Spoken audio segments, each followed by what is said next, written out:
wabarakatuh. Apa kabar Ananda kami, siswa-siswi Madrasah Aliyah Muhammadiyah kelas 11 Madrasah Aliyah Muhammadiyah. Bapak mengharapkan mudah-mudahan dalam keadaan sehat walafiat dan dilindungi oleh Allah Subhanahu wa taala.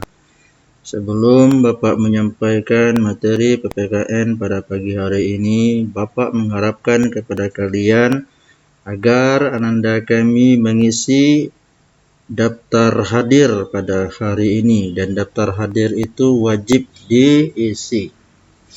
Baik anak-anak kami yang kami banggakan, pada kali ini Bapak ingin menyampaikan materi tentang menunjukkan perilaku sesuai hukum nasional. Yang pertama, perilaku sesuai hukum nasional adalah yang pertama makna kepatuhan dan kesadaran hukum. Kemudian yang kedua, perilaku yang mencerminkan sikap terhadap hukum. Kemudian yang ketiga, bentuk-bentuk perilaku yang bertentangan dengan hukum nasional. Dan yang keempat, akibat yang ditimbulkan dari perilaku melanggar hukum. Terus yang terakhir, arti penting hukum dalam kehidupan bermasyarakat, berbangsa, dan bernegara. Ini semua adalah perilaku sesuai hukum nasional. Baik anak-anak kami, yang pertama makna kepatuhan dan kesadaran hukum itu adalah kepatuhan terhadap hukum yang mengandung makna adanya perilaku mentaati peraturan-peraturan yang berlaku. Jika tujuan hukum ingin dicapai seutuhnya, setiap warga masyarakat hendaknya memiliki perilaku sadar hukum. Perilaku sadar hukum timbul atas kesadaran pribadi tanpa ada paksaan untuk mentaati peraturan hukum itu sendiri. Itu artinya bahwa kita harus menyadari bahwa perilaku-perilaku yang harus kita lakukan, kita harus sadar terhadap apa yang kita lakukan. Dan kita harus melaksanakannya. Karena kalau tidak kita melaksanakannya, maka hukum tersebut tidak berlaku. Kita harus disiplin dalam melaksanakan kepatuhan dan kesadaran hukum tersebut. Kemudian yang kedua, perilaku yang mencerminkan sikap taat terhadap hukum.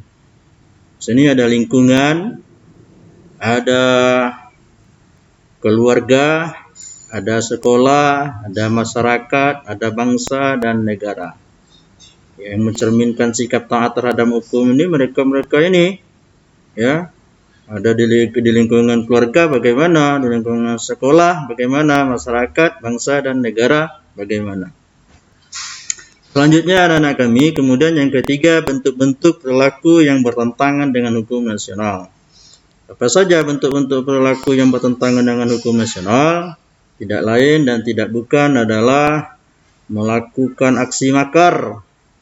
Kemudian yang kedua, berlaku kurang sopan terhadap orang tua. Nah, ini sangat penting sekali. Orang tua kita di rumah itu merupakan sebagai guru yang nomor satu dibandingkan dengan guru-guru yang lain. Oleh karena itu, kita harus berlaku sopan terhadap orang tua kita. Kemudian yang ketiga, bentuk-bentuk perilaku yang bertentangan dengan hukum nasional. Kita lihat di sini terlambat datang ke sekolah. Terlambat datang ke sekolah itu salah satu bertentangan dengan hukum nasional. Kalau kita melakukan peraturan-peraturan sekolah, disiplin dari sekolah, insya Allah tidak akan bertentangan dengan hukum nasional. Selanjutnya yang keempat, bentuk-bentuk perilaku yang bertentangan dengan hukum nasional adalah melakukan tindak pidana korupsi. Nah, sebagaimana kita ketahui bahwa tindakan pidana korupsi ini sangat bertentangan dengan hukum nasional. Oleh karena itu, kita tidak boleh melakukannya. Selanjutnya, yang kelima, itu sewenang-wenang terhadap tetangga. Sebagai tetangga kita punya tetangga di sebelah, kita tidak sewenang-wenang terhadap tetangga kita.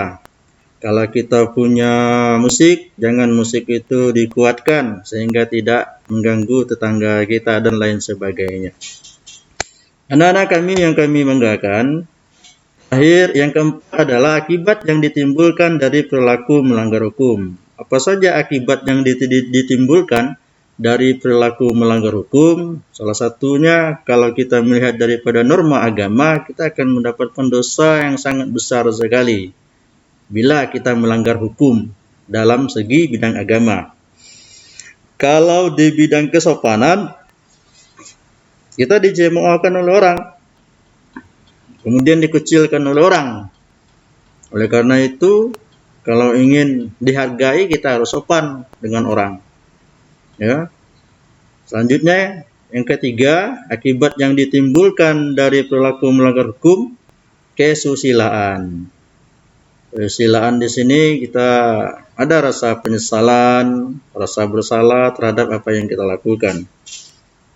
Kemudian yang keempat, akibat yang ditimbulkan dari perilaku melanggar hukum adalah hukum itu sendiri. Ya. Apa akibatnya? Kita akan mendapatkan denda dari apa yang kita lakukan. Kemudian kita juga mendapatkan penjara dari apa yang kita lakukan.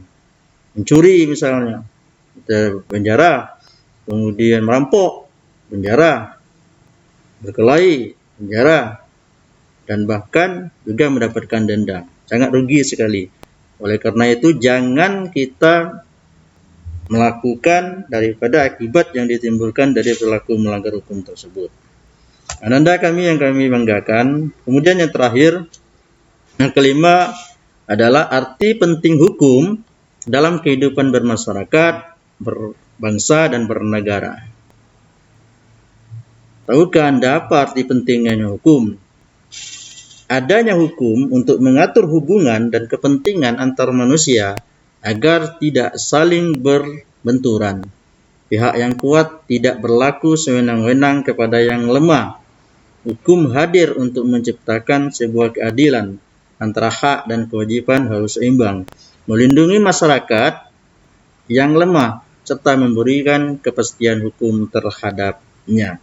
Ini merupakan daripada arti daripada hukum dalam kehidupan bermasyarakat, berbangsa, dan bernegara.